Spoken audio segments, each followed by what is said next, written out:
Boa tarde, servidores, sejam bem-vindos a mais uma formação nossa aqui no canal Desenvolvimento Profissional. Para quem não me conhece ainda, Ana Paula Marola, eu trabalho aqui na EFAP, né, com formação de profissionais, mais especificamente na parte de ambiente virtual de aprendizagem, e estou à frente dessas formações de tecnologia. E dentro da tecnologia dessas formações, a gente sempre traz aí temáticas que são super importantes e também temáticas que vocês nos sugerem, né? Seja no chat, seja nas redes sociais ou encaminhamento de e-mails.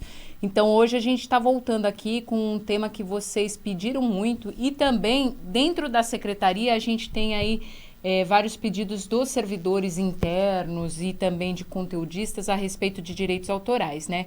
E aí com essa questão da pandemia, também do uso nosso agora em massa da internet, da tecnologia, como que a gente pode utilizar e de que forma que a gente pode manter aí todos os direitos assegurados com relação, ou seja, a imagem, ou seja, envio de arquivos e toda essa cobertura, né? Então a gente já fez uma formação sobre direitos autorais em junho com a equipe da FGV que está aqui, que eu já vou apresentar para vocês, para quem não conhece ainda. E aí a gente fez, no mês passado, a gente fez do nosso rosto online, né, para falar um pouquinho sobre o direito de imagem, né? E hoje a gente está trazendo que lá na primeira formação vocês começaram a perguntar sobre, por exemplo, sala de leituras virtuais, envio de arquivos, PDF, disponibilização de arquivos, né? Porque a gente foi pego de surpresa com a pandemia e aí a gente tinha que enviar os arquivos, né, pela internet para os nossos alunos, para os outros servidores. Então, de que forma que a gente pode fazer isso? Tendo assegurado aí os direitos autorais. Então a gente pediu, a equipe aí da FGV veio aqui nos auxiliar com essas informações, né, que na verdade são super relevantes não só para o nosso trabalho dia a dia, como também para o nosso dia a dia como pessoa física, né? Então isso é super importante. Então vamos lá.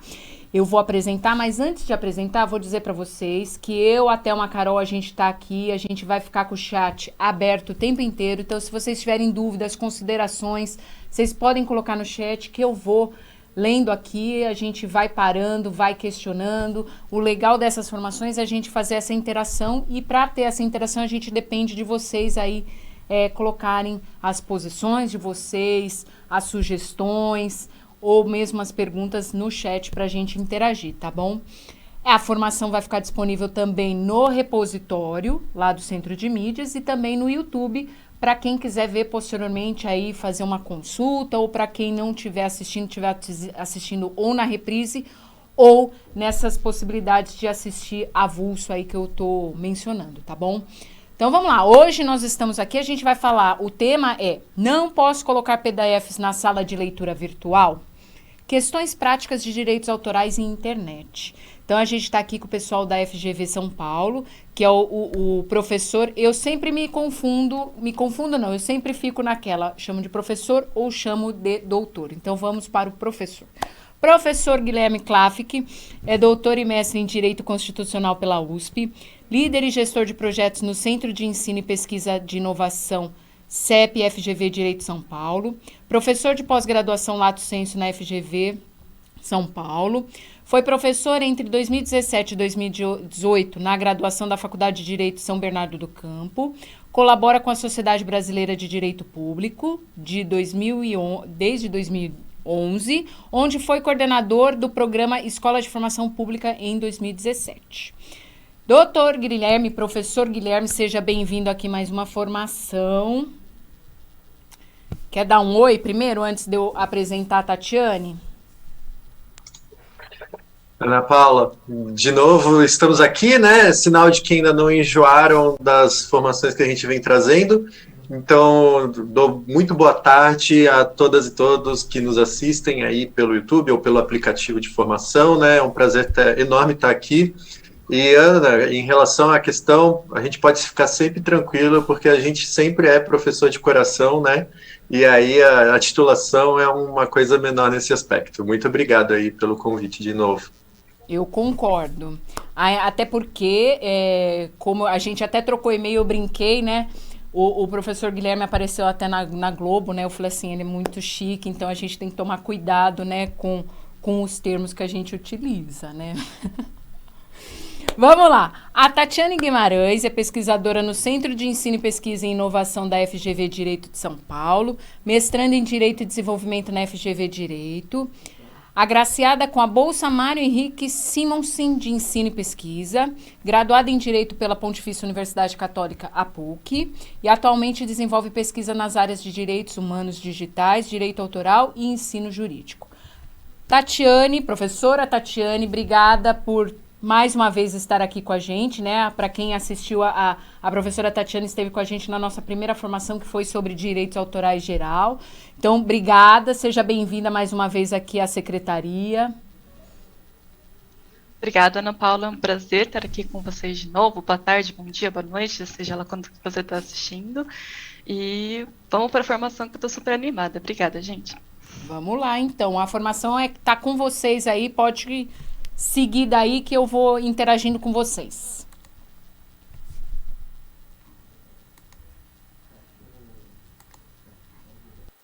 Bom, vou começar então, a gente vai, só para passar um pouquinho sobre os objetivos da nossa formação hoje, a gente quer, enfim, que vocês saiam daqui sabendo aplicar a regra geral de direitos autorais e as exceções, né, principalmente no contexto de vocês de ensino. Então, essa vai ser a grande diferença da última formação dessa informação de hoje, que a gente quer realmente focar um pouco no contexto de vocês. Então, a gente vai falar sobre as consequências do mau uso de direitos autorais, entender as possibilidades de usos que vocês podem ter no dia a dia, e, por fim, entender que não é nem proibição absoluta, nem vale tudo, a gente vai mostrar esse meio termo que a gente quer apresentar para vocês.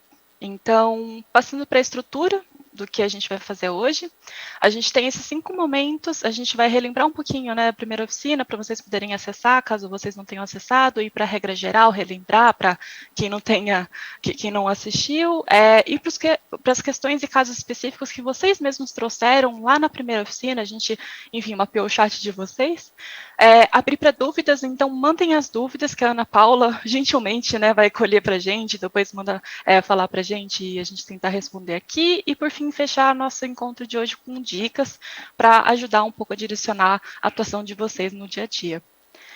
Então, indo para primeiro relembrando, a gente tem aqui um QR Code e um link para a nossa oficina, que aconteceu lá em junho, que nem a Ana Paula falou. Enfim, vocês podem acessar. A gente, uma dica, né, que já que vai deixar no YouTube essa apresentação, né, vocês podem depois voltar nos nossos slides e pausar e tirar print, enfim, o QR Code e tudo mais, para vocês poderem acessar esses conteúdos. A gente vai ter vários conteúdos na tela, que a gente não vai passar ponto por ponto aqui nessa oficina, porque é muita coisa, mas daí vocês podem retomar essa apresentação, já que vai ficar no YouTube, então é uma dica boa para vocês já poderem usar esse nosso material, que vai ficar disponível aqui. Então, aqui, palavra sua para a gente começar a relembrar a regra geral. E aí, Tatiane, é muito legal a gente começar falando que nós, né, no CEP aqui da FGV Direito SP, fazemos parte aí de um movimento que tem outros centros de pesquisa, né, porque a gente vai citar outros pesquisadores, outros professores também, trazendo esse movimento de pensar o direito autoral dentro de um contexto de educação e dentro de um contexto digital. Tá? Então, esse é o lugar onde a gente fala da importância da educação, da importância da função social da educação para pensar direitos autorais, e não simplesmente trazer regras, leis e tudo mais, porque, como a gente falou na primeira ocasião, é uma lei de 98, né? 98 a gente nem usava aplicativo de celular para se comunicar ou qualquer outra coisa desse tipo. Então, a gente vai retomar basicamente do último slide que a gente trouxe, sintetizando na oficina de junho, um pouco da ideia de regra geral de direitos autorais, só para colocar, pavimentar um caminho para a gente discutir os casos práticos. O que vocês precisam saber de mais importante? Tá? Qualquer uso ou qualquer direito autoral tem duas faces. São duas faces da mesma moeda dos direitos autorais. A primeira face é a face dos direitos morais. É a relação entre um autor e a sua obra. É aquele carinho, né, que o autor tem em sua obra, é aquela conexão que tem e que não pode ser quebrada, não pode ser apropriada, não pode ser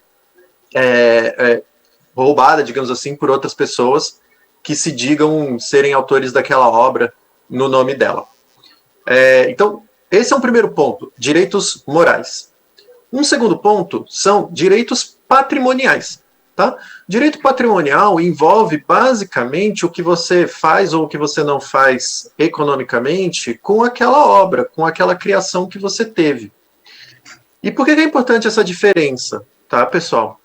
Porque o que a gente vai enfocar em toda a discussão aqui é basicamente o lado dos direitos patrimoniais. E por que a gente está reforçando essa diferença? Direito moral, crédito, reconhecimento, no Brasil, você sempre tem que dar. Tá? Então, essa é a primeira regra geral. Na parte de direito moral, de atribuição, de reconhecimento, de crédito, ele é obrigatório no Brasil, em qualquer hipótese. A gente tem aqui o segundo aspecto, que é a parte patrimonial, parte econômica do negócio. E vale a pena notar que a parte econômica não é só do autor. Eu mesmo tenho um livro publicado em coautoria com uma professora, Marina Fefebaum, e nós dois cedemos os direitos patrimoniais que a gente tem sobre o livro para a editora. Então, quem tem os direitos patrimoniais sobre o livro, porque a gente cedeu, é a editora.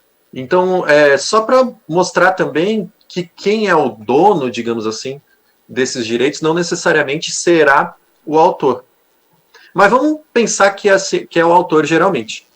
O que a gente traz aqui é um conjunto de critérios para que vocês possam pensar os problemas à luz desses critérios, sempre que vocês estiverem em dúvida sobre o que fazer. Então, a gente vai passar aqui principalmente por tipo de consumo ou tipo de uso da obra, o tamanho desse uso e a relação que você tem com quem é o autor ou quem tem os direitos sobre essa obra. E eu vou começar, então, falando sobre o tipo de consumo. Mas antes da gente entrar nisso, eu só quero deixar claro uma coisa, que a gente vai falar muito de um artigo 46, a gente vai colocar aqui a lei para vocês verem, né? Porque é legal ter a visão mesmo do que a lei fala e tudo mais. E o artigo 46, 47 e 48, que trazem, assim, várias situações de usos livres, legalmente permitidos, né? Sem precisar do autor dar essa permissão que o Gui falou. Esses artigos, o nosso Superior Tribunal de Justiça, o STJ, né, que a gente chama, ele entendeu que esses artigos eles só dão uma lista de exemplos, né? Eles servem como um parâmetro básico para a gente poder pensar em situações análogas, né, parecidas, que a gente pode considerar também que são uso livres, mas que não estão na lei. Então, a gente vai mostrar a lei porque é o nosso parâmetro mínimo, mas a gente, assim, como pesquisadores, como especialistas, a gente está trazendo um parâmetro mínimo para vocês poderem no dia a dia ver cada situação e começar a entender como que vocês poderiam usar. Enfim, daí agora a gente vai deixar um pouco mais concreto isso que eu estou falando. Sobre o uso individual e privado, a gente traz aqui, a lei fala da regra geral, né, que a gente sempre precisa da autorização prévia e expressa do autor para reprodução parcial ou integral da obra. Mas esse artigo 46, que é interpretado dessa forma mais ampla, ele já fala que pequenos trechos para uso privado, individual, sem lucro, essa é a grande chave, eu acho, o sem lucro, é realmente uma situação que deixa você usar as obras, mesmo que protegidas, você pode usar sem essa permissão prévia. Também a questão das lições, né? Os discentes, os alunos que queiram anotar, anotações, né? Anotar anotações fica redundante, mas, enfim, fazer anotações sobre as lições, eles podem sem a permissão do autor. Então, essa lei, a gente sempre vai deixar essa lei aqui embaixo, volta aí rapidinho, Gui, só para o pessoal ver, sempre vai estar essa lei, para caso vocês precisem lembrar mais para frente qual é a lei, sempre vai estar aí embaixo esse retângulozinho para vocês verem a lei 9.610 de 98. Agora pode ir no próximo. Então, para exploração, a gente tem a comercial e a não comercial. Para comercial, a gente tem essa regra de que, enfim, como eu falei, a gente precisa sempre da autorização expressa, prévia do autor. Não importa qual que vai ser o sistema que você vai disponibilizar, o pagamento, enfim, pelo usuário. E também lembrar a questão de que se você comprar uma obra original, por exemplo, uma obra de arte, né, que é mais fácil da gente pensar numa obra original, isso não confere não te dá o direito a explorá-la, desculpa, comercialmente. Você precisa da autorização do autor expressamente. Então, é sempre um contrato, é sempre uma licença, enfim, essa é a regra básica para a exploração comercial. E daí agora passando para a exploração não comercial, daí a gente já entra nesse campo mais aberto, esse artigo 46 que tem muitos exemplos, a gente trouxe alguns para vocês verem, que são casos que você não precisa da autorização do autor, né, para usar sempre sem a intenção de lucro, isso é importante. Então, questão de imprensa e notícias, né, interesse público, né, em divulgar fatos ou divulgar... enfim, lançamentos e essas coisas de obras, né, normalmente.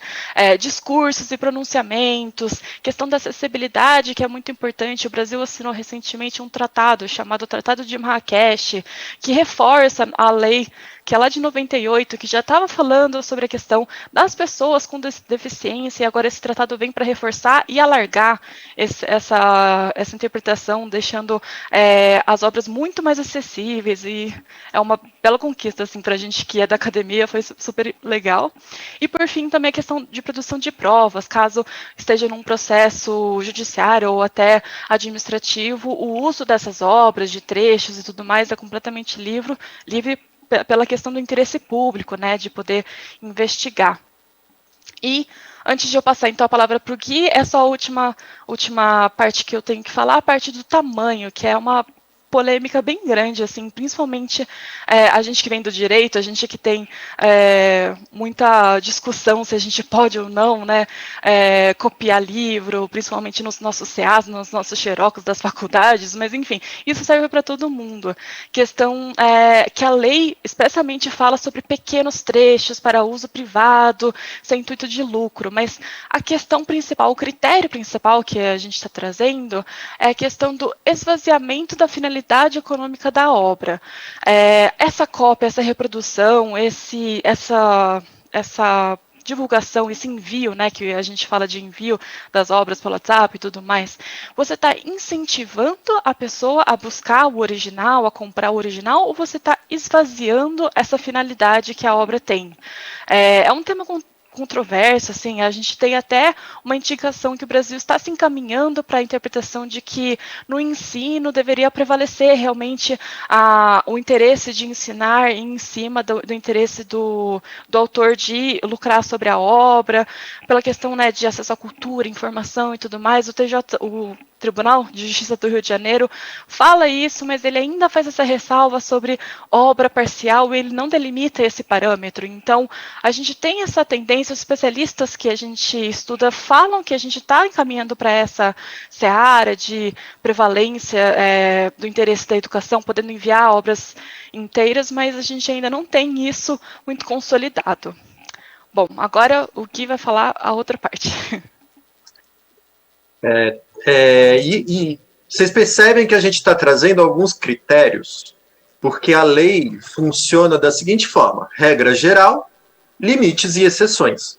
Então, a gente traz a regra geral você tem que sempre ter a autorização de quem é o dono, né, dos direitos patrimoniais da obra. E aí você tem limites ou exceções a essa regra geral.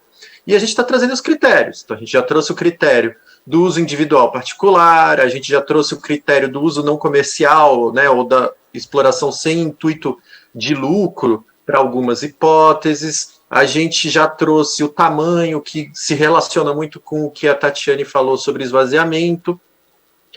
E a regra geral, né, ela está relacionada com você se comunicar com o detentor do direito da obra, né, ou com o autor ou com a editora, no caso do meu livro. Essa comunicação pode se dar de várias formas ou pode ter várias situações envolvidas.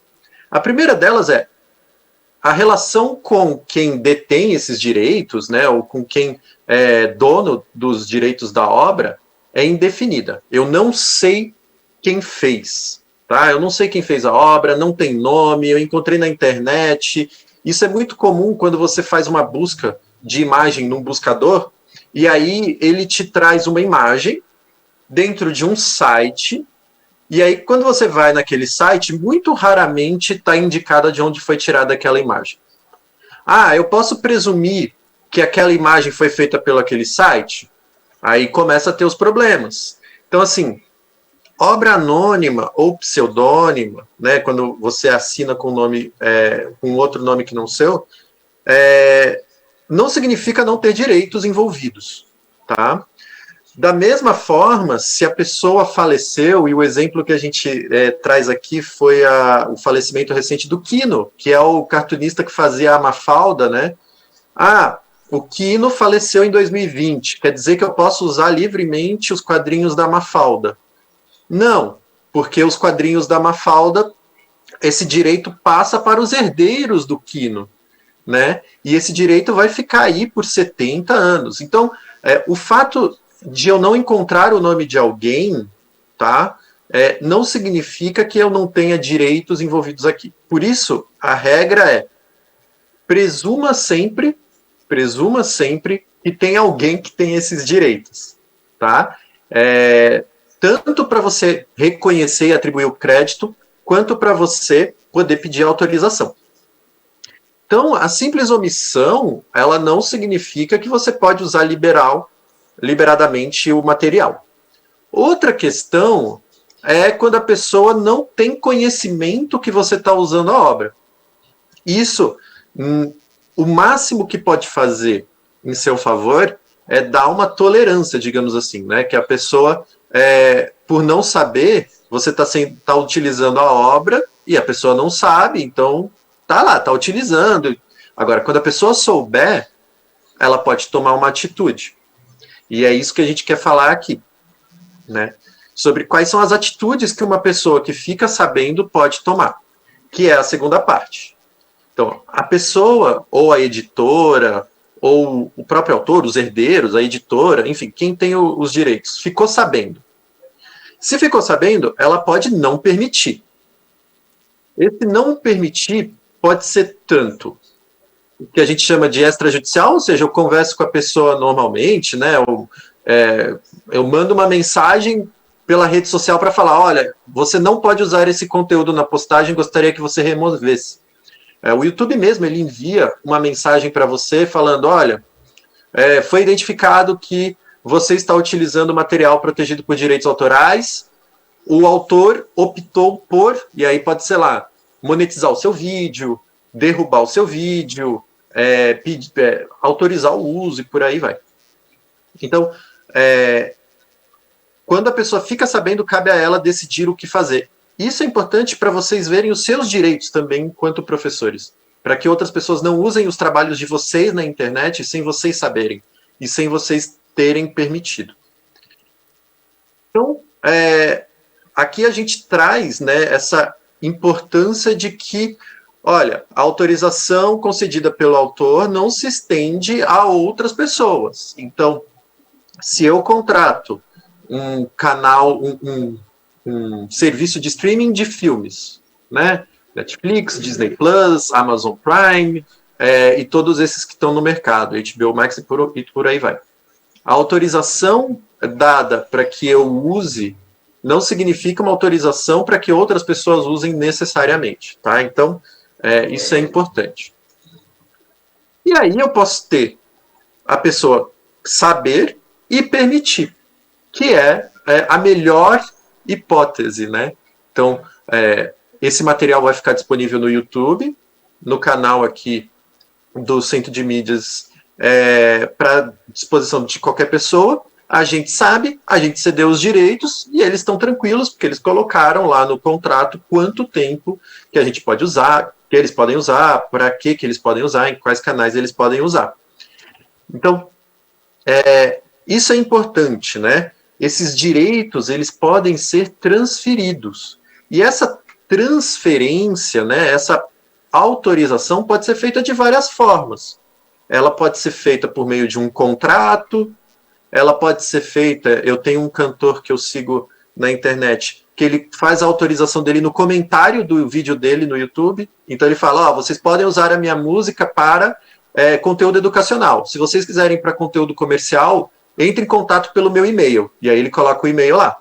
Então, ele já dá uma autorização, né? Essa autorização que outros sites também já permitem, e você pode até ter recursos educacionais abertos, que são o REA, que a gente vai falar mais, ou licenças específicas, né, autorizações específicas que são amplas, que autorizam você até a pegar aquele conteúdo, remixar, ou transformar, ou atualizar, ou colocar no seu conteúdo e por aí vai.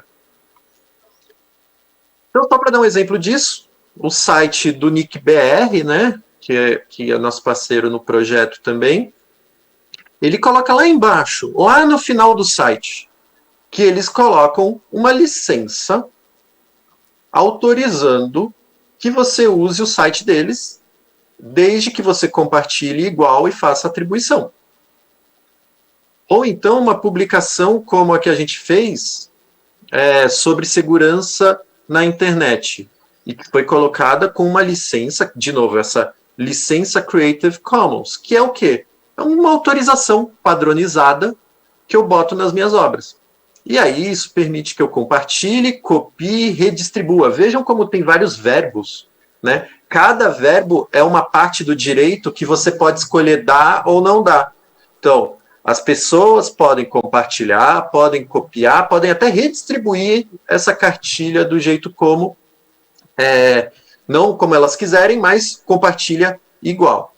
Então, só para colocar alguns pontos aqui, envolvendo essa base geral, né, Tati? Isso, mas antes de entrar nos casos e questões, a gente queria fazer uma ressalva. A questão é que a gente está trazendo aqui casos hipotéticos, basicamente baseados no que vocês trouxeram, né, na primeira oficina, e que retratam situações que podem acontecer, mas cada caso é um caso, a gente está aqui como especialista para falar, ainda que geralmente, assim, um pouco, a gente está tentando focar um pouco no contexto de vocês, mas ainda assim são situações mais abrangentes, abstratas, então, para problemas reais particulares de vocês, procurem um advogado, uma advogada, que esse é o melhor caminho sempre. A gente está aqui para tentar deixar vocês mais confortáveis, um pouco mais seguros para conseguir lidar com essa questão no dia a dia. Mas caso haja problemas realmente assim mais complexos, a gente fala para vocês procurarem um advogado. Então, já que vocês trouxeram muitas questões, a gente sentiu que era assim uma chuva de perguntas. A gente recebeu lá no chat da Ana Paula, ela enviou para a gente depois, e assim, realmente foram muitas e muitas perguntas, a gente conseguiu chegar a 4 temáticas principais, que a gente vai destrinchá-las um pouco melhor, e daí depois a gente vai trazer a parte de dúvidas, que daí a Ana Paula vai trazer um pouco mais dessas dúvidas mais aprofundadas que vocês provavelmente estão mandando pelo chat. Então a primeira, que foi assim, de longe a mais comentada, a mais perguntada no chat, foi a questão da sala de leitura virtual, por isso o nosso tema, né, o nosso título aqui da formação, a questão de envio de PDFs, de vídeos pelo WhatsApp ou disponibilizar pelo Classroom. Então, a gente vai destrinchar um pouquinho esse tema, trazer um pouco dos argumentos, um pouco das visões que os especialistas brasileiros que a gente estuda e conversa com, eles falam para a gente. Já faço também uma outra ressalva. No final dessa nossa apresentação, vocês podem depois pausar o vídeo mais para frente, né, quando a gente já tiver acabado a parte síncrona da nossa apresentação, vocês podem ver as referências que a gente usa aqui na nossa formação, e lá tem um guia em específico que, assim, atualmente é um dos mais atualizados, um dos mais completos, de novo, para uma visão mais geral. Ele chama Guia, Direito Autoral e Educação Aberta e à Distância, Perguntas e Respostas. Ele foi publicado agora em 2021, acho que no primeiro semestre, né, Guilherme? Então, é bem atual. E lá, a gente, enfim, tem vários especialistas que a gente conversa com, e eles falam que a questão específica de disponibilizar materiais online, eu acho que, primeiro, a gente tem que dar um passo anterior e primeiro diferenciar o que é um acesso gratuito e um acesso livre, um acesso aberto. Parece sinônimo, mas não é. O acesso gratuito, ele é um acesso... na verdade, são obras que estão disponíveis na internet sem necessidade de pagamento, ou seja, é gratuito, né? Já o acesso aberto, ele é uma obra disponível com licenças abertas, as licenças que o Guilherme explicou, que estão no site, naquele relatório. Então, elas permitem diversos tipos de uso. Então, o acesso gratuito, ele não necessariamente permite os tipos de uso. Ele tem que ser também aberto. Ele precisa estar acompanhado dessa licença para a gente poder trabalhar em cima, alterar e, enfim, reproduzir a obra do jeito que a gente gostaria, enfim, de acordo com as licenças. Então, fazendo essa ressalva, a gente fala que na questão de disponibilizar materiais, um dos principais critérios para garantir a segurança do professor, da professora, é a disponibilização em plataformas institucionais. Eu acho que isso é a questão maior, porque as plataformas institucionais, elas permitem que você controle o acesso, saiba quem está acessando, quando está acessando, o uso, enfim, a depender da plataforma, você consegue controlar pelo termos de uso, né? Você pode entender até que ponto você consegue ter esse controle. Então, você tem uma segurança maior a partir da infraestrutura da plataforma. É diferente do que, por exemplo, você colocar um link para a sua nuvem pessoal. Lá você consegue ter um controle, talvez, falando que só aqueles e-mails conseguem acessar, mas, às vezes, existem vulnerabilidades que, enfim, podem ultrapassar o seu controle e você pode ser responsabilizado porque é a sua nuvem e não a nuvem institucional, enfim, o banco institucional. Então, o pessoal sempre recomenda esse uso das plataformas institucionais. E para a questão do envio, né, da obra, a gente volta para a questão que eu trouxe lá no comecinho sobre a questão do pequeno trecho, das partes do material versus a íntegra. A gente vê que na lei fala claramente que pequenos trechos podem ser utilizados, podem ser compartilhados, né, divulgados, e principalmente com a interpretação mais abrangente da lei, com a ideia de educação, de ensino, que está cada vez mais forte no Brasil, ainda bem, o pessoal fala que, enfim, pequenos trechos é super tranquilo você compartilhar e a gente pode ter um pouco mais de segurança nessa parte. A questão da íntegra é que a gente tem que, enfim, trazer argumentos que podem ser um pouco mais complicados, porque a gente não sabe qual que é a intenção do autor, a gente tem que ter esse cuidado de esvaziamento, né, da finalidade econômica da obra. Então, o pessoal que criou esse guia que eu mencionei, eles trazem as resoluções das bibliotecas da USP e da UFRJ, que eu acho super interessante de trazer, porque eles trazem critérios bem objetivos que te ajudam a argumentar a favor desse envio da obra íntegra. Por exemplo, se a obra está esgotada e sem republicação há, por exemplo, 10 anos, se ela só foi publicada no exterior e não tem edição nacional, se ela está em domínio público, ou seja, o autor já faleceu há mais de 70 anos, ou, enfim, ela tem essas licenças, ou ela está em repositórios que já conseguiram essa licença pelo autor. Ela não tem a licença escrita nela, mas ela está num repositório que tem essa licença. Todos esses critérios ajudam você a se sentir um pouco mais seguro, um pouco mais segura, a usar essas obras, a poder disponibilizar essas obras, sempre via o canal institucional, que é o melhor canal que eles sempre falam. Então, consolidando, eles falam das variáveis específicas, ou seja, disponibilidade comercial, facilidade de aquisição, custo individual também pode ser um argumento interessante para se trazer, e umas variáveis mais gerais, por exemplo, a necessidade ou a relevância de você disponibilizar essa obra integramente, quem são os destinatários, por quanto tempo eles vão ter essa disponibilização, a forma de comunicação, né, o controle da comunicação. Enfim, então, isso é o geral. A questão da pasta online, né, pessoal, é uma coisa também complicada, que o pessoal fala que é melhor evitar, é melhor ir pelos canais oficiais, pela questão do controle, pela questão da segurança sua, né, de não ter documentos compartilhados com qualquer pessoa. Enfim, acho que é isso que foi o panorama geral, assim, que a gente traz um pouco mais de argumentos, que a gente pode se sentir um pouco mais seguro para usar esses materiais e enviar esses materiais. E indo para o segundo ponto, vocês também trouxeram muito a questão de YouTube e streaming. Se você pode enviar um vídeo, se você pode usar na aula um vídeo do YouTube, ou um Netflix, Amazon Prime ou qualquer coisa assim durante a aula. Tatiane. Isso. Claro, fala. Será que eu posso interromper só para voltar ali na questão, no ponto anterior, né? Que da sua fala eu fiquei pensando, porque aqui quando a gente trabalha aqui na secretaria, eu especificamente trabalho com ambiente virtual de aprendizagem, a gente tem esse questionamento, né? Que a gente tem materiais que são ou criados por terceiros, ou a gente tem aqui criações nossas, que a gente disponibiliza no ambiente. E o ambiente tem login e senha, então, teoricamente, a gente sabe quem vai acessar, como você disse.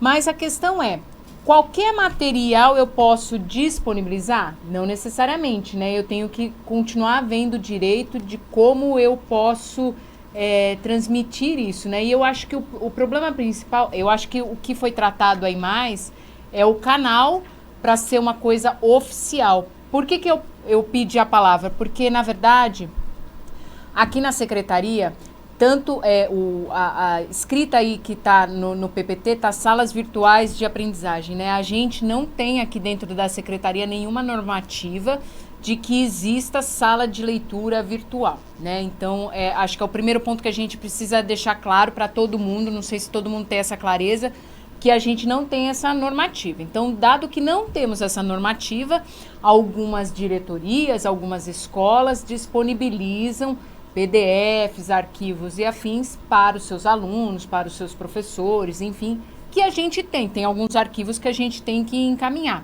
E aí, de que forma que a gente encaminha? Então, aí eu entendo que seja o meio institucional. Então, qual é o meio institucional? Nós também não temos posto aqui dentro da secretaria que a gente tem que usar tal plataforma ou tal empresa. Então, só dando um adendo, eu, Ana Paula, entendo que se a gente tem lá na sede disponível para a gente e-mail institucional e a gente tem aí toda a nuvem da Microsoft e também a gente tem disponível toda a nuvem do Google, então eu estou entendendo, vamos fazer uma releitura do que a professora Tatiane falou, devemos utilizar o nosso e-mail institucional, seja da Microsoft, seja do Google, para a gente encaminhar os arquivos. Lembrando que o encaminhar, gente, não significa que a pessoa que vai receber não vai reencaminhar isso, né? Então, a gente tem que ter um certo cuidado. Então, quando a gente manda um arquivo, a gente pode limitar lá para quem a gente vai encaminhar. Porém, a pessoa que vai receber não necessariamente vai ficar com ela, né? Ela pode distribuir. Então, a gente tem que tomar cuidado, porque às vezes é algum arquivo que a gente não pode, tem sigilo, ou tem alguma coisa, tem dados de alunos, por exemplo. Então, a gente tem que tomar cuidado com isso, tá? Então, não significa que se a gente usar um e-mail institucional, um meio institucional, a gente pode mandar qualquer coisa e de qualquer forma, tá? Então, é só para a gente pontuar isso, porque, voltando na história que eu estava falando do AVA, a gente tinha a ideia de que se a gente usasse um ambiente virtual de aprendizagem que o servidor entrasse com o login e senha dele, então a gente conseguisse identificar, a gente poderia colocar lá qualquer material, e não necessariamente. Tem materiais que são da secretaria que a gente tem o uso, por exemplo, deles só a permissão impressa, a gente não pode colocar lá. Então tem uma série de coisas que a gente tem que verificar e de que forma que a gente pode disponibilizar, tá? Era isso. Perfeito. Ótimos comentários. Obrigada, Ana Paula. E eu acho que também volta a questão de por que vocês estão assistindo isso também, né? Para todo mundo poder se conscientizar e começar a entender quais são esses requisitos e limitações de uso. Então, eu acho interessante que criar essa cultura, né, de direito autoral. A gente não fala muito isso no Brasil e é uma coisa que até a academia de propriedade intelectual está crescendo. Eles estão fazendo projetos até de premiar escolas que falam sobre isso em sala de aula, porque é uma coisa muito importante. O seu aluno está acessando um documento, ele tem que começar a entender o que é isso, né? O que ele está fazendo. Ele não está vendo uma obra, um conteúdo, ele está, enfim, vendo algo que é fruto de alguém, é fruto do intelecto de alguém. Então é interessante a gente também tratar isso na escola, né? Enfim. Bom, Gui, voltando para a apresentação, questão dos YouTube streamings, estava nessa parte, a questão de usar, né, algum vídeo do YouTube ou alguma plataforma de streaming em sala de aula, A questão também vale também para esse uso de materiais, de artigos e PDFs, a questão do em sala de aula e fora da sala de aula, né? Que a questão é que o pessoal está cada vez mais entendendo que o uso de obras tem que ir para além da sala de aula, tem que ser extra-sala, para a questão de estudos pessoais, lições de casas e tudo mais. Mas a melhor questão, a melhor solução para você usar vídeos hospedados em plataformas é realmente fazer, por exemplo, um link, enviar o link, inserir o vídeo na sua apresentação, por exemplo, de PowerPoint, algo do tipo, se você está usando em sala de aula, online ou presencial, porque você está usando a solução tecnicamente mais apropriada, porque você não vai gerar uma nova cópia, né? Você não está baixando esse vídeo, enviando, você não está sobrecarregando os sistemas institucionais, né? Que isso é uma coisa importante quando a gente fala de infraestrutura de internet, uso de dados, e assim você consegue se resguardar mais sobre a questão de direitos autorais, porque você está usando a obra original para fins educacionais. A gente também tem que lembrar que sempre tem recursos, né, que falam que se autodeclaram licenciados, que nem o Guilherme já explicou, o autor que ele segue no YouTube. Então a gente também sempre consegue ver isso para ver se a gente poderia fazer remix e construir em cima, que é algo pedagogicamente legal, né? Assim, de você conseguir fazer a pessoa criar em cima de obras. Então a gente sempre tem esses recursos que a gente vai mostrar um pouco mais para frente, essas dicas de bancos que a gente vai trazer mais para o final da nossa formação.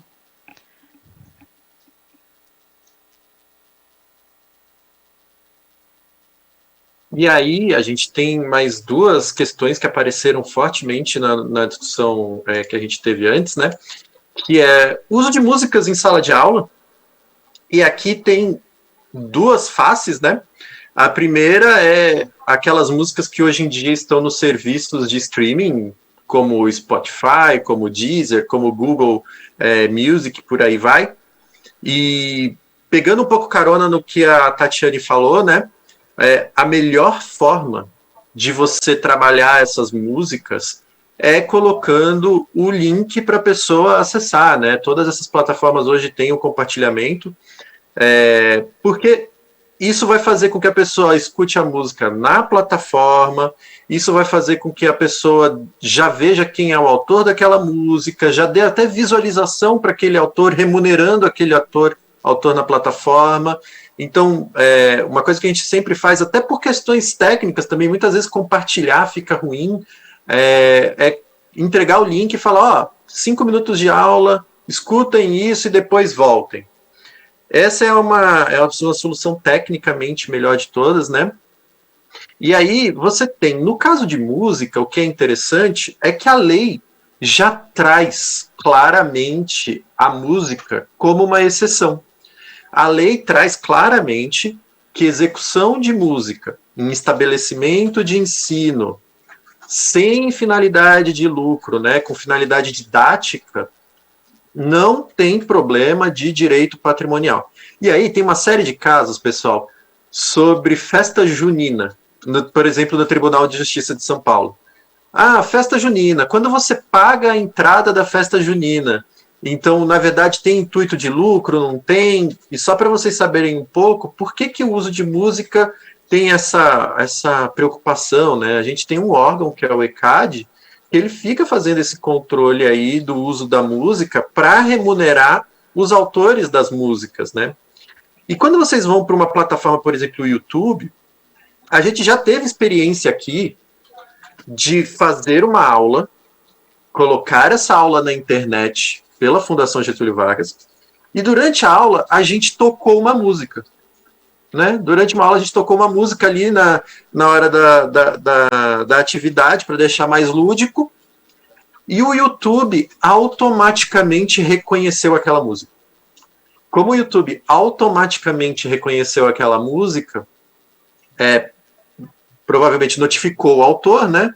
No caso era aquela música famosa, Gangnam Style, e o vídeo da nossa aula passou a ser monetizado com propaganda.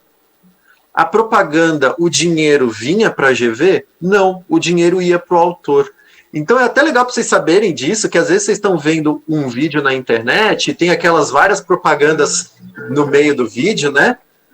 E vocês acham que aquela propaganda está monetizando quem fez o vídeo, mas às vezes não, às vezes está monetizando quem fez a música que está sendo usada no vídeo, ou quem fez um vídeo que está sendo usado no vídeo, e por aí vai. Por que a gente está ressaltando isso? A gente está ressaltando isso porque vocês precisam saber que as plataformas têm políticas próprias e que muitas delas têm mecanismos automáticos de ação. Então, quando eu uso os canais institucionais, por exemplo, gravo uma aula, nessa aula eu tenho uma música e eu disponibilizo no canal institucional, né, como a Ana estava falando, aí a gente pode discutir o que é o institucional. Isso é diferente de eu gravar a aula e colocar no YouTube. Se a gente colocasse uma música aqui na nossa conversa de agora, muito provavelmente ela seria capturada pelo YouTube, onde está sendo transmitida, e isso levaria a alguma medida, dependendo até de qual é a música. Se a gente trouxesse, a gente estava até conversando, eu e a Tatiane, antes né, dessa conversa aqui, falando, tem empresas que elas são muito mais fiscalizadoras no ambiente online do que outras. Então, às vezes você pode estar vendo um vídeo que usa umas cenas de uns outros vídeos e falar, não derrubou esse vídeo.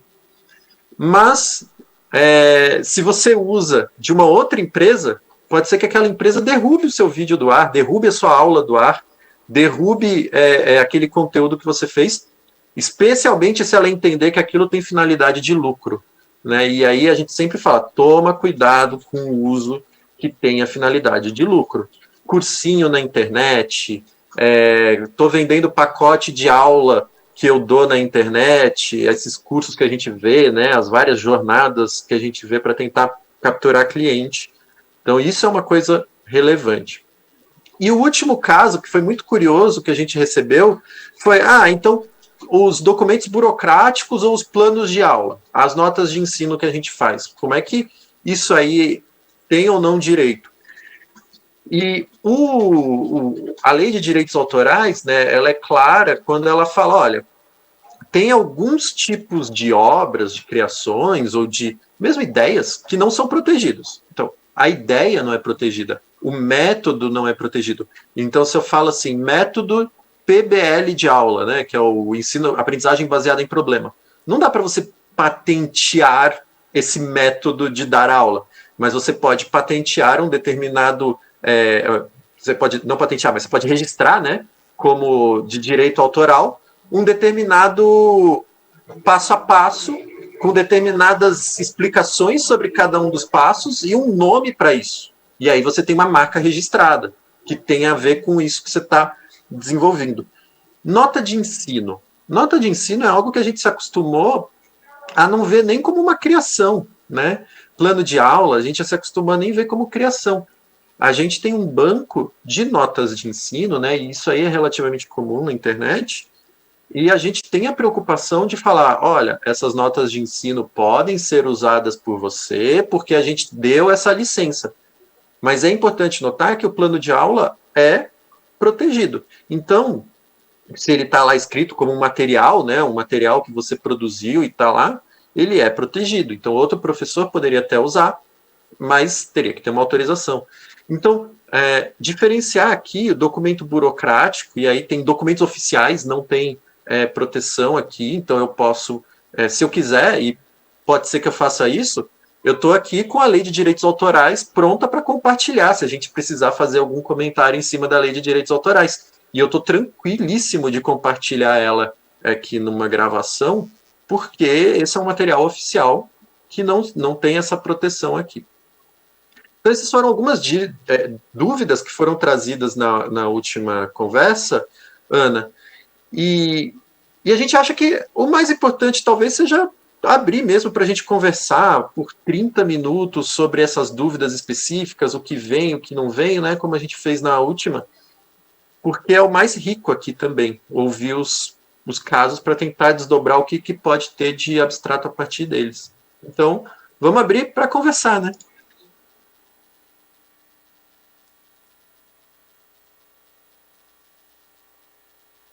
Eu vou ler aqui, então, o chat, parte do chat aqui que o pessoal colocou já desde o começo. Então, a Shirley, obrigada, viu, Shirley? Você está participando bastante, você participa bastante aqui, né?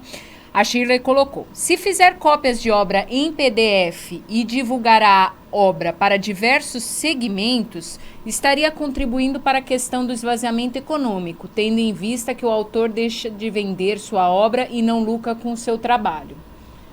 Na verdade, ela está afirmando, né? Uma afirmação aqui. Quer ir uma por uma? Vamos... Esse é o... Acho que a gente pode fazer um agrupamento. Esse é um caso que depois a gente pode trazer, que é o caso de soma de pequenos trechos, né? Então, se eu somo vários pequenos trechos, no final eu posso ter a íntegra da obra. E a gente vai comentar um pouco sobre isso, Ana. Tá. Mas acho que a gente pode pegar algumas e a gente trabalha com as várias ao mesmo tempo. Então, vamos lá. A Shirley continua. A SEDUC teria que nos orientar se podemos disponibilizar as obras via plataformas. A sala de leitura virtual não está oficialmente instituída na secretaria. O que fazer? Aí a professora Adriana coloca: por favor, onde podemos encontrar livros infanto-juvenis que sejam liberados?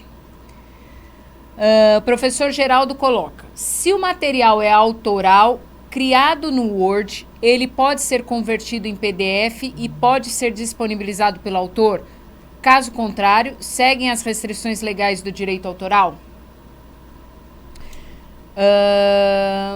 A Shirley coloca: não ficou claro sobre a questão do acervo virtual que os professores estão criando e disponibilizando em vários ambientes. É preciso orientar se é autorizado fazer esse tipo de distribuição. Se não tem plataforma oficial da secretaria para disponibilizar o acervo, o professor está infringindo a lei do direito autoral? A professora Ana Maria coloca: precisamos saber se na escola podemos disponibilizar obras em PDF. Aí o professor Luiz coloca: nem sempre todo material disponível tem direitos autorizados, muito cuidado. Aí a professora Rosângela: sim, precisamos elencar o que de fato é permitido na sala de leitura. Então, na verdade, eu entendo assim, a gente está pontuando muito sala de leitura, mas, na verdade, é a disponibilização de obras, de documentos, de uma forma geral, né? A gente está colocando como sala de leitura, porém, eu, professora de Química, não utilizo, digamos, a sala de leitura, mas eu disponibilizo PDFs para os meus alunos. Então, pensar na instituição, como que a instituição, o professor, pode disponibilizar arquivos sem esbarrar na questão do direito autoral. Acho que é o primordial da gente pensar, independente de ser sala de leitura ou não. É que aqui a gente tem muitas pessoas que cuidam da sala de leitura. Então, acho que é por isso deles perguntarem, porque eles cuidam de um espaço onde tem ali livros, né? E tem artigos, enfim, revistas. Então, como transpor isso para o virtual? Acho que a gente tem que pensar nisso, né? Professora Isabel coloca: afinal, pode ou não pode disponibilizar os PDFs? Priscila: reduzir o áudio de uma música em uma reunião que será gravada e disponibilizada no Drive desrespeita os direitos autorais? E aí teve uma outra pergunta aqui da professora Aline, que ela colocou assim: sugestão, falar sobre a utilização de músicas em vídeos elaborados pelas escolas. Aí eu perguntei para ela dar mais detalhes do que ela estava querendo, né, com essa questão da música. Ela escreveu assim: muitas vezes colocam música nos vídeos e disponibilizam esses vídeos no YouTube ou em outra plataforma, e nem sempre essas músicas têm autorização. A professora Aldair, colocar um vídeo motivacional do YouTube num ATPC, eu não sei se vocês conhecem, Guilherme e Tatiane, ATPC é a atividade de trabalho que os professores têm um momento específico em que eles fazem ali uma formação conjunta e também tem um horário específico que eles fazem formação individual, tá? Então a gente chama aqui de ATPC. Então, colocar um vídeo motivacional do YouTube num ATPC que ficará gravado para os professores poderem assistir depois infringe a lei de direitos autorais? Professora Rosana, caso eu tenha a obra impressa, poderei fazer uma leitura e colocar no YouTube? Professora Magda, e podcast baseado nos livros do Estado? Acho que inclusive livro da Secretaria, né? Que a Secretaria encaminha. Professora Rosângela, na sala de leitura trabalhamos todos os sistemas tecnológicos e digitais, YouTube, vídeos, podcasts, entre outros meios digitais. Priscila, poderia explicar melhor a questão de pequenos trechos? Por exemplo, a leitura de apenas um conto de um livro seria um pequeno trecho? Por enquanto, são essas. Aí a gente trouxe, né, aquela chuva de perguntas, porque é realmente um tema que traz muitas perguntas. Eu listei elas, não consegui listar o nome de todo mundo, então eu já peço desculpas aí para quem eventualmente eu não mencionar pelo nome, né, mas saiba que a gente está atento a todas essas perguntas e eu vou fazendo um check aqui nas perguntas que a gente for respondendo ou não, para tentar contemplar todo mundo. Então, eu acho que eu vou começar pela questão aí, Ana, do que você falou, né, da sala de leitura virtual e desse canal de comunicação, porque eu acho que a gente pode trabalhar isso de uma maneira bem clara e bem simples para todo mundo entender. Quando a gente estava preparando essa conversa, a gente entrou em alguns sites que eram chamados salas de leitura virtual, certo? Eu entrei lá pelo navegador, coloquei o nome Sala de Leitura Virtual, apareceu algumas salas de leitura virtuais aqui de São Paulo. Primeira coisa, ele é um site aberto. Eu, Guilherme, não sou aluno do sistema público, da rede pública de ensino de São Paulo, eu acessei. Beleza. Eu acessei. Eu posso ter duas situações. Imagina que esse site ele é usado como um repositório de links, tá? Então, digamos assim, olha, nesse site o que você vai encontrar? Se você quer ver vídeos sobre a história do Brasil colonial, veja nesses sites aqui do YouTube e estão aqui os links, tá? Para dar um exemplo. Tá certo, tá correto, eu não estou violando nada, eu estou falando para a pessoa onde que ela tem que ir atrás para encontrar. Foi a forma como a gente produziu nossos cursos online aqui na GV. Beleza. Segundo ponto, eu posso entrar nesse site e ter lá naquele site o arquivo, o vídeo, o PDF, a obra, certo? Bom, qual é o risco que isso leva? O site é aberto. Então, aquela discussão sobre finalidade educacional, eu posso virar e falar, tudo bem, a finalidade educacional, mas de fato, está sendo acessado por qualquer pessoa. Então, você está esvaziando o componente econômico daquela obra fazendo isso. Esse é o ponto. E aí, por que a gente fala do canal institucional ter essa restrição ou não? Olha a diferença que é se, por exemplo, eu coloco esses mesmos PDFs dentro de uma nuvem pessoal. Digamos que não tenha essa nuvem institucional, né? A Ana até falou, o Teams você pode colocar, o Google Classroom você pode botar. E aí, ao invés de eu passar o link, eu compartilho com o e-mail apenas daquele aluno. E eu não autorizo que as pessoas consigam acessar pelo link. Olha a diferença. Somente o aluno com aquele e-mail vai poder acessar aquela pasta. O aluno pode passar o e-mail dele para outras pessoas. Aí é uma questão de você se proteger. Se o aluno está violando a lei, são outros 500, mas é uma questão de você se proteger. Então, se você faz uma pasta e você coloca que só as pessoas com quem você compartilhou podem acessar, você está resguardando a sua finalidade educacional. E isso não foi o que a gente encontrou nos sites de sala de leitura. Último ponto, entrei num site de leitura virtual. E o que eu encontrei lá são apenas PDFs, vídeos ou trabalhos que estão em domínio público ou que foram colocados com uma licença aberta ou que estão com alguma licença que permite esse compartilhamento. Tá ok.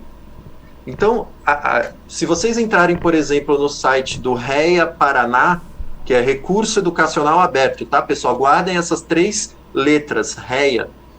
Se vocês entrarem no site do projeto REA Paraná, ou no site do projeto REA Fiocruz, vocês vão encontrar lá um monte de livros, de materiais. Se vocês entrarem no site, né, a gente vai colocar essas dicas do domíniopublico.gov, vocês vão encontrar um monte de materiais disponíveis publicamente.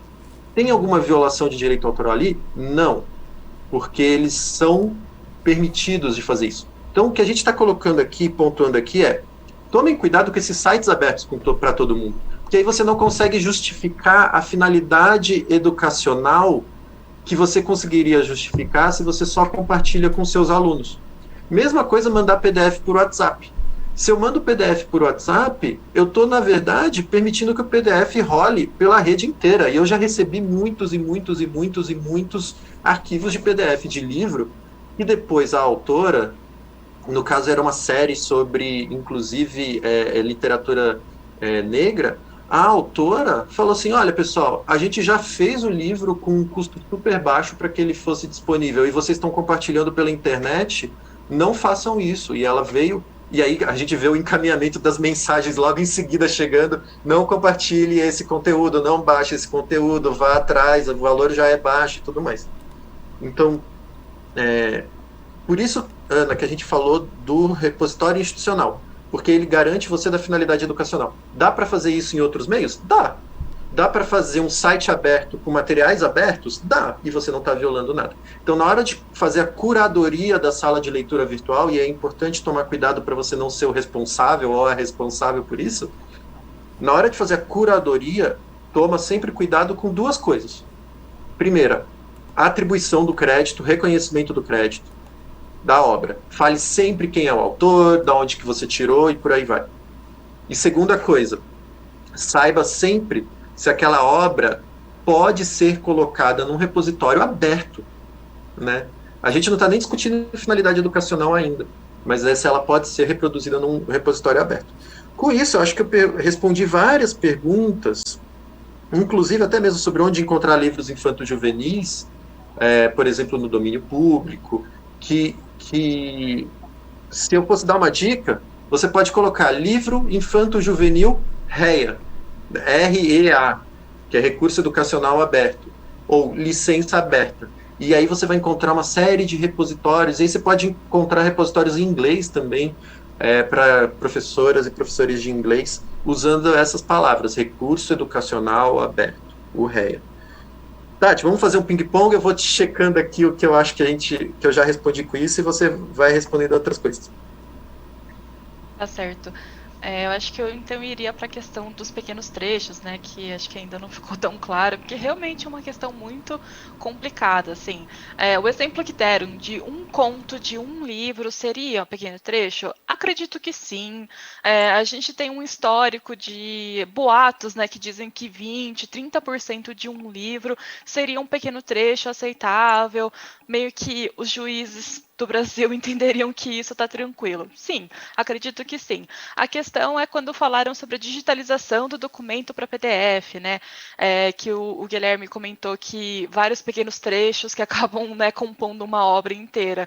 Isso já é a questão problemática, a questão que você tem que ver se no livro, lá no comecinho, na ficha catalográfica, se o autor fala sobre fins educacionais, se coloca esses símbolozinhos do Creative Commons que a gente mostrou lá no site, se quiserem voltar ao vídeo depois.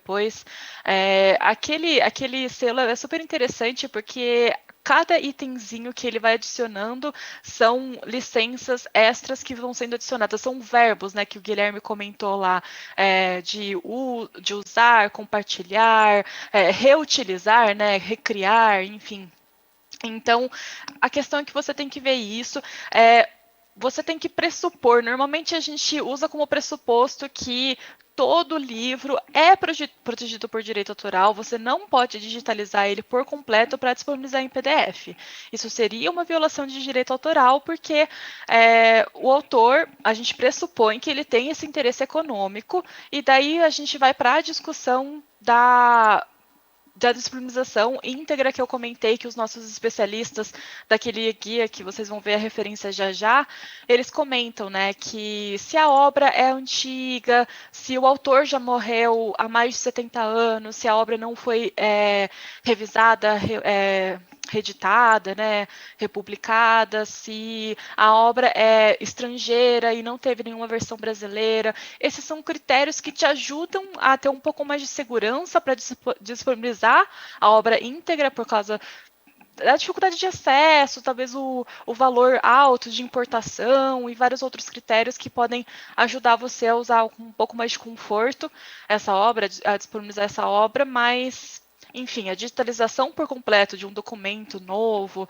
de um livro novo em PDF, normalmente é complicada e a gente teria que ter muita argumentação para o juiz de entender que o seu caso é legal. Guilherme, quer voltar ou continua? O que você acha? Eu vou pegar aqui uma outra pergunta que é mais rápida, que é a do Word virando PDF, né? E aí, eu acho que é legal só mencionar também, pessoal, que, percebam, o Word, ele já é a obra, né? E se você transforma ele em um PDF, ele só mudou o formato, mas ele não significa que perdeu a natureza de obra aqui. De novo, o que não é protegido? Ideias, métodos, planos, né? Uma coisa meio esquematizada, assim, isso não é protegido. Um dos objetivos de você não proteger isso é porque imagina se eu protegesse a ideia do método de aprendizagem baseada em problema, né? E aí ninguém pudesse usar. Tem uma discussão em relação a métodos de design thinking, né? E como que empresas se apropriam disso e fazem. Mas então, tanto o Word quanto o PDF são igualmente protegidos. E se você encontrar um livro convertido de PDF para o Word, não é porque ele foi convertido de PDF para o Word que ele está desprotegido também. Então, percebam que a questão é a obra, a criação intelectual. Isso é o que está protegido aqui. O suporte que ela está não importa tanto nesse aspecto. O que leva também a gente a discutir o que a Tati falou sobre físico e digitalizado. Como a Ana falou, às vezes eu tenho a permissão para usar o material físico, mas eu não tenho a permissão para usar o e-book disso, né? E por aí vai. Então, o que é importante perceber aqui? Qual é o limite da autorização que eu tenho para qual atividade que eu tenho, tá? Por isso que a gente está falando do REA. O REA, ele permite você ter muitas possibilidades. Você pode derivar, você pode criar coisas a partir disso, né? Você pode remixar, você pode combinar com outras coisas. A gente estava brincando aqui em casa com a questão da música e do recente caso entre o Martinho da Vila e a Adele. E aí teve uma pessoa no YouTube que pegou a música do Martinho da Vila e colocou a música da Adele junto. E ficou muito legal a música. E aí ela até coloca na mensagem, por favor, não derrubem o meu vídeo, é só uma tentativa de fazer uma obra mais legal a partir dos dois. Mas aí vem a questão de como que eu flexibilizo. E eu vou trazer só o ponto de... Eu posso pegar uma música e colocar num vídeo da escola, tá? E isso ser permitido. E aí vem... Lembrem-se de tudo que a gente está falando. A gente está falando sempre de exceção do fim educacional, né? Então, se a escola pegou uma música, digamos assim, uma escola particular, pegou uma música para fazer propaganda e marketing, né? Tá errado. Você tem que pagar pelo uso dessa música. Se você não quer pagar, ou pede autorização, ou usa uma música livre dos direitos patrimoniais autorais, né? Então, com o exemplo que eu dei do autor. Eu estou fazendo um vídeo institucional de como que as crianças estão aprendendo para divulgar o trabalho e fazer com que a atmosfera daquela instituição fique melhor, né? Aí já começa a ficar mais justificável você pegar a música, colocar a música especialmente se for um pequeno trecho, tá? Você não vai reproduzir a música toda, e aí vem a diferença entre reprodução integral e reprodução de trechos, pequenos trechos. E aí você está usando para uma finalidade educacional, por exemplo, sem intuito de lucro. É o exemplo da festa junina. Então, eu estou usando a música na festa junina, que é uma atividade cultural educativa, não cobrei ingresso de ninguém, tá perfeito. Os próprios tribunais aqui de São Paulo já dizem que pode usar e que você não precisa pagar para o autor da música se você usa numa festa junina sem cobrar ingresso, para dar um exemplo. Então, na nossa compreensão, existem justificativas que permitam a você falar: eu estou usando sem intuito de lucrar em cima. E aí vem o critério do lucro. Pensem sempre qual é o critério. Né? Acho que com isso, Tati, eu respondo do Word e do utilização de música. Guilherme. Vai lá, Ana. Não, é só para complementar essa pergunta, né? Essa questão do áudio, a Priscila coloca: reproduzir o áudio de uma música em uma reunião que será gravada e disponibilizada no Drive desrespeita a direitos autorais? Se a reunião não tiver finalidade educacional, bom, vamos lá. Você pode ter a questão aqui do ATPC, né? Vídeo motivacional que ficará gravado para os professores. Aí eu posso fazer a primeira pergunta que eu faria para a Aline e para o Altair. Qual é a finalidade do uso dessa música ou desse vídeo? Primeira pergunta. Se eles me responderem: olha, a finalidade é educacional, eu já começo. Ok, educacional. Segunda coisa, quem vai ter acesso? É uma reunião que vai ficar só para o professor poder ver de novo se ele não estava lá na reunião. Não estou esvaziando a exploração econômica daquela música. Né? Eu não estou disponibilizando ela para todo mundo. Então, esse é um outro ponto. E no caso do vídeo motivacional, né, que fica gravado para os professores, que eu estou fazendo a formação, se eu trago isso para o meu material de formação, eu também estou incorporando ele à minha criação, à minha obra, né? Fica mais claro ainda o uso educacional dentro de uma obra com fins educacionais, sem esvaziamento do caráter econômico, que é uma das exceções da lei que a gente pode até mostrar aqui. Então, perceba que eu falaria: bom, a reunião tem finalidade educacional, porque a lei traz, se você faz a música doméstica, né, com uma reprodução doméstica, você não está infringindo direitos autorais. Se eu tocar uma música na minha festa de casa, eu não estou infringindo direitos autorais, é um uso doméstico e tudo mais. Eu faria uma analogia com isso. Olha, uma reunião doméstica, entre aspas, dentro de uma instituição de ensino, você está executando a música, não tem o objetivo de colocar para o mundo um produto, é um uso consumo caseiro dentro daquela instituição. Percebe que eu estou construindo argumentos com base na lei e com base nessa ideia de você limitar os direitos, né, Tati?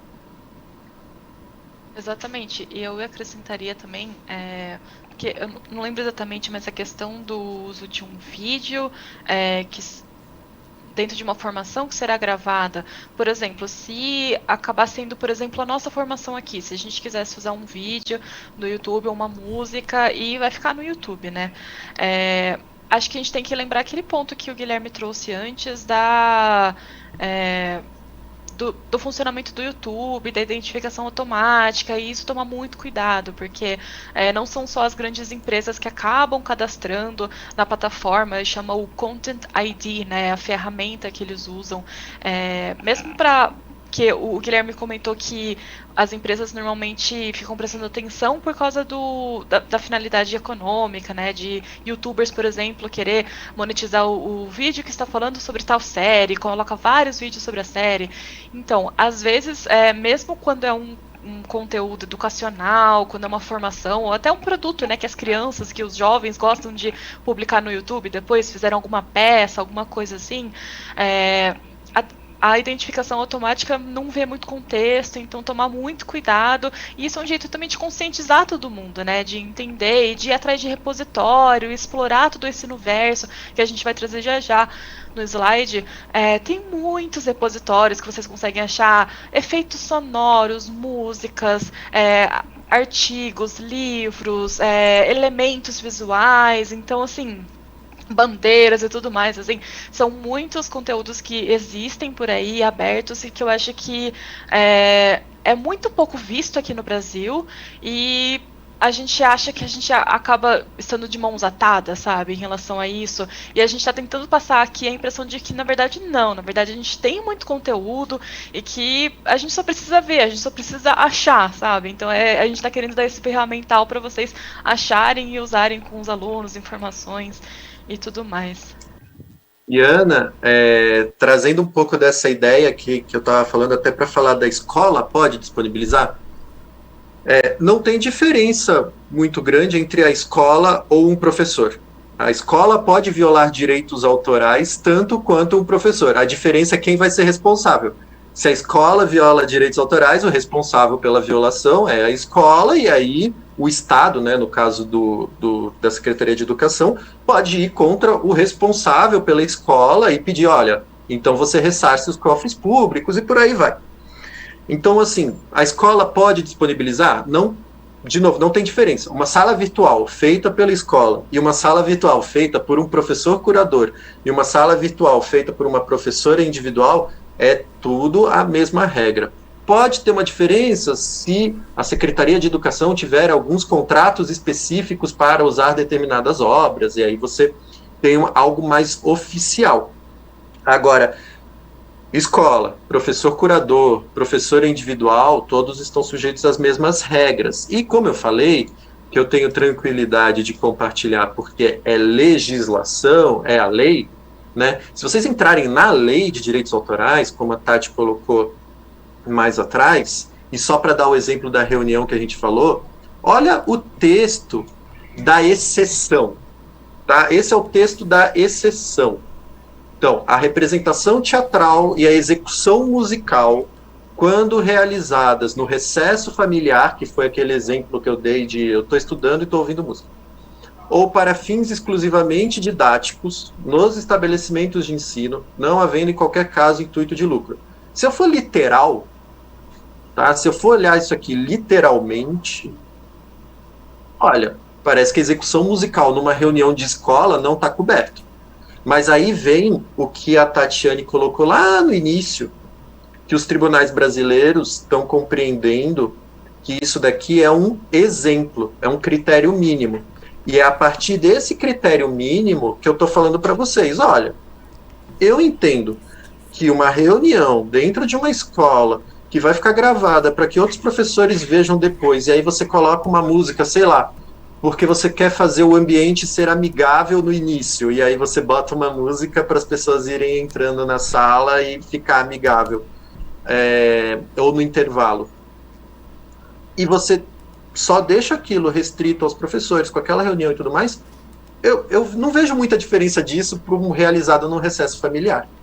Então, eu trago essa previsão do recesso familiar para tentar justificar esse uso. E, assim como isso, eu tenho vários outros. Paráfrase e paródia. Né? Paráfrase e paródia podem ser feitas livres de direitos autorais, porque você está valorizando a liberdade de expressão. E muita gente falou, eu posso colocar no meu PowerPoint, eu posso colocar um vídeo na minha apresentação, e aí tem dois tópicos principais, esse é um deles. Então, reprodução de qualquer obra, sempre que a reprodução não seja o objetivo principal da nova obra, ou seja, é uma aula, e dentro dessa aula eu coloquei uma captura de tela de um vídeo. Tá? É isso, não é o objetivo principal, eu não estou passando o vídeo inteiro, eu só coloquei uma ceninha lá para mostrar alguma coisa naquela cena, melhor ainda. Então, não está prejudicando a exploração da obra, não está causando um prejuízo ao interesse do autor, e por aí vai. Tati, eu vi que você está querendo falar, vamos lá.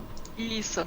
Não, é só complementando essa parte, porque também fala que não prejudica a exploração original, né, o intuito original do autor. Então, por exemplo, se você quer passar um vídeo do YouTube na sua aula, ao invés de baixar e colocar ou mandar o vídeo, uma cópia, é aquela ideia de inserir o vídeo, porque toda vez que você clica no slide, no vídeo, ele computa como uma visualização nova no YouTube, por exemplo. E isso ajuda o produtor, né, de conteúdo, que nem o Guilherme tinha comentado, né, porque ele quer ganhar visualização, ele quer ser visto. Então, é a ideia de não fazer uma nova cópia, não precisa colocar um print falando, assistam depois. Você pode sim passar na aula, mas a ideia é de você clicar e ter essa reprodução, né, essa visualização para o autor. A diferença é quando você vai, por exemplo, gravar essa tela com esse clique e disponibilizar de novo no YouTube, porque daí as pessoas vão ver você assistindo e acaba não tendo a visualização nova para o autor, né, o original. Então, daí a gente começa a ter esse tipo de complicação a mais se você for gravar essa apresentação. Mas, por exemplo, se a nossa formação fosse fechada, não fosse no YouTube, a gente poderia passar um vídeo tranquilamente inserido na nossa apresentação, tranquilo. Já que é gravada, a gente não passa porque pode ter essa complicação. E aí, para finalizar, antes da gente passar para uma parte de dicas ou para algumas perguntas que possam ter vindo, né, Ana? Percebam esses círculos, né? Então, eu tenho um círculo mais fechado de casa. Aí eu tenho um ciclo que é um círculo um pouco mais aberto da finalidade educacional, finalidade educativa, da sala de aula, com a sua turma, com seus alunos. Aí eu tenho um problema que começou a construir mais, que foi o que a Tatiane falou, que é isso, eu gravo a aula e eu disponibilizo para pessoas verem. Ou eu faço um material, eu peço para os meus alunos fazerem um trabalho de escola e colocar no YouTube. E aí isso expande aquele círculo, que era o círculo educacional, para uma série de outras finalidades. E quando eu expando isso para uma série de outras finalidades, eu esvazio o interesse econômico, né? Então, tomar bastante cuidado com isso, porque você vai perdendo justificativa. E no direito a gente costuma dizer isso, né? Principalmente quando a lei ela é uma justificativa. Se você for literalmente pela lei, você está dando uma justificativa literal do que a lei diz. Mas você pode trazer outras justificativas. Quanto menos justificativas você tem, mais frágil é. E aí, para finalizar, pelo menos da minha parte aqui, perceber também o que é naquela área que você está, o que se costuma entender. A gente aqui está defendendo a educação como uma restrição importante. A gente sabe que não é todo juiz ou juíza que acredita nisso. Então, é interessante ter essa sensação, o dirigente da sua instituição, qual é a postura que o dirigente da instituição ou a dirigente tem, o juiz ou a juíza daquele local, já teve problemas naquele local com isso, já teve problemas no YouTube com isso, né? O YouTube a gente sabe que tem toda uma política automática, mas ter sempre essas justificativas a mais, Ana. Talvez um último recado da minha parte, antes de passar para Ana, só a questão de também que a gente não pode entender que se um livro, se uma obra não está escrito que ela é livre, não está escrito que ela tem uma licença, é que está tudo perdido. Não, na verdade, você pode ir atrás do autor. A maioria dos autores, eles estão abertos à conversa, principalmente quando é para fins educacionais, eles podem fazer uma licença, é super tranquilo fazer, vários modelos na internet, e a questão também de que pode ser até um exercício pedagógico legal para os seus alunos descobrirem, entenderem, conversar com o autor que eles estão lendo. Então também tem esse tipo de atividade que pode ser feita, tanto pela parte do professor, professora, quanto pela parte do aluno, de tomar essa consciência de que o autor é uma pessoa que está lá, que vai conversar com você, que, enfim, pode abrir a obra para vocês poderem usar e explorar. Acho que é isso, Ana, se quiser, a palavra é sua. Na verdade, vocês conseguem me ouvir? Então, na Perfeitamente. verdade, eu acho que seria interessante a gente passar para a parte de dicas, mas eu vou fazer uma pergunta aqui, ô Guilherme. A Andressa colocou aqui, qual a legislação que você leu os 2 trechos? Isso é a Lei de Direitos Autorais, é a Lei 9.610 de 98, tá? É a Lei de Direitos Autorais, 9.610. Perfeito, então acho que a gente E pode o passar para as artigo que eu dicas. li, só para colocar aqui, foi o 46. Lá na frente, que traz essas exceções. É a lei que a gente tentou destrinchar, né, ao longo da nossa apresentação. Então, quando acabar aqui, vocês podem voltar no YouTube e ir lá antes dessa fala nossa. Lá tem escrito a lei, tem todos esses artigos. A gente não colocou todos, mas enfim, tá lá um númerozinho para vocês consultarem. E na lista de referências que vem daqui a 2 slides, daí vocês conseguem também acessar a lei por lá. Então, vamos para a parte de dicas. A gente montou um slide aqui, assim, foi realmente uma chuva de bancos que a gente achou, que eu fui levantando, que acho que pode ser bem útil para vocês podem consultar de novo, como eu falei, pausar o vídeo no YouTube já, de imagens, de obras literárias que perguntaram, de vídeos e de sons e músicas, né? Tem muita música aberta que vocês podem usar em vídeos institucionais, vídeos com os alunos, a maioria é sem voz, né? Então vocês podem até construir, enfim, letras.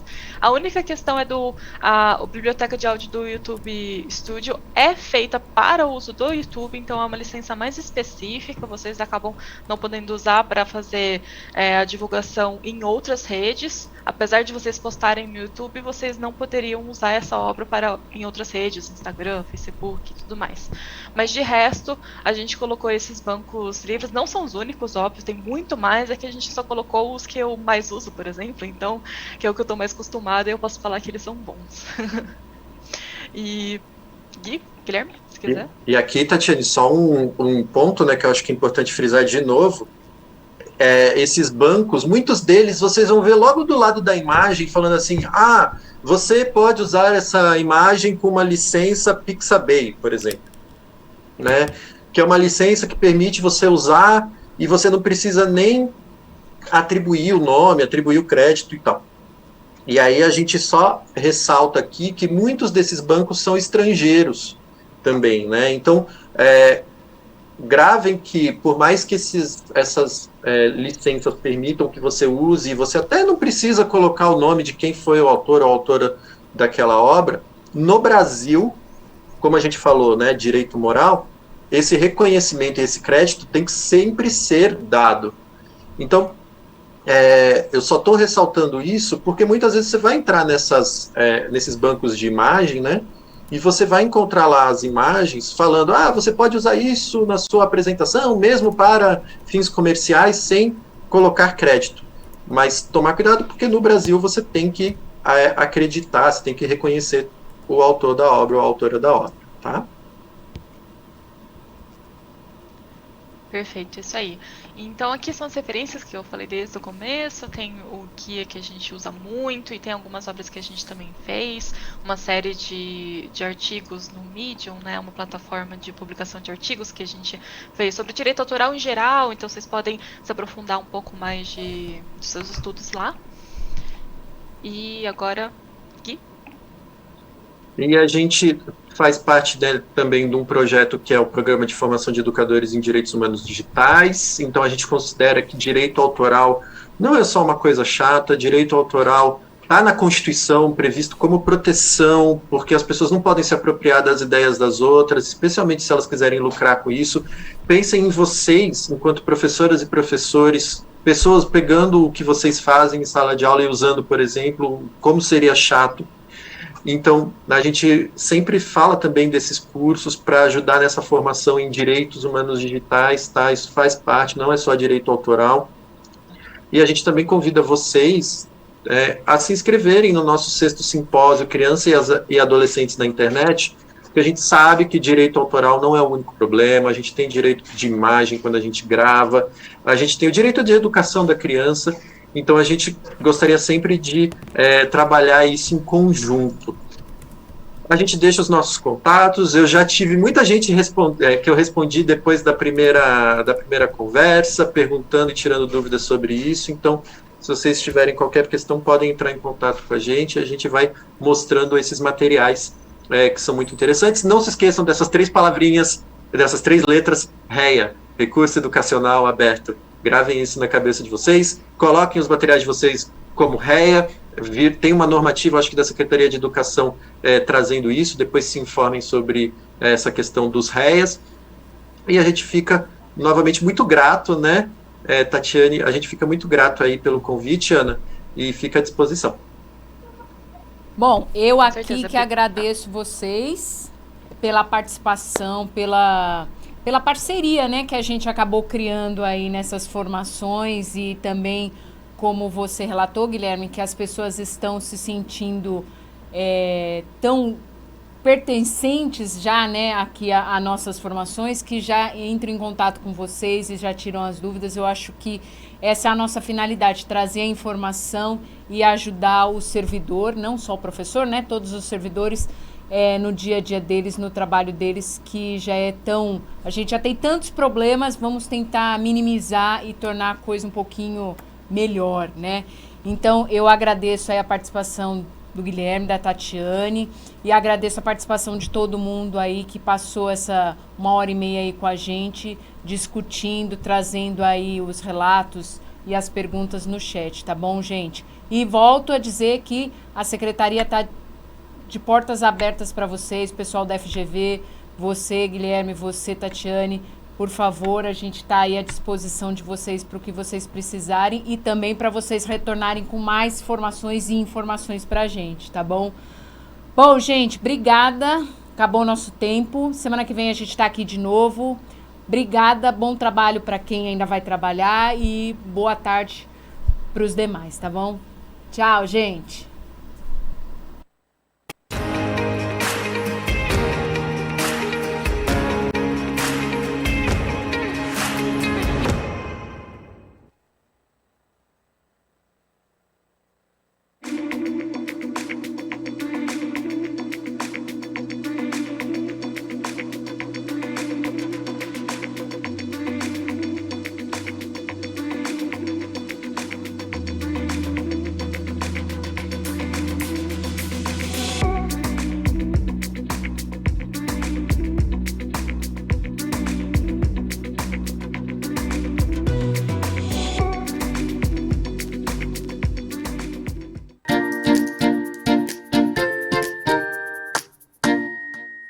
Professora Cristina, era professora de literatura francesa na Universidade de São Paulo, e eu lembro que estava querendo abandonar a faculdade e ela mostrou para mim o quanto aquilo poderia ser importante, o quanto eu deveria continuar persistindo, lutando, e ela sempre me vem à memória. Sem ela, eu não teria me formado, talvez não estaria aqui. O valor que vocês têm enquanto transformadores, né, de toda uma geração. Se vocês conseguirem, da mesma forma como a minha vida foi modificada, você pode estar no dia a dia mudando a vida de uma pessoa, de um adolescente. Isso já valeu a sua existência. Então não deixe que o cansaço, que as dificuldades, né, faça com que você desanime e deixe de ter essa esperança.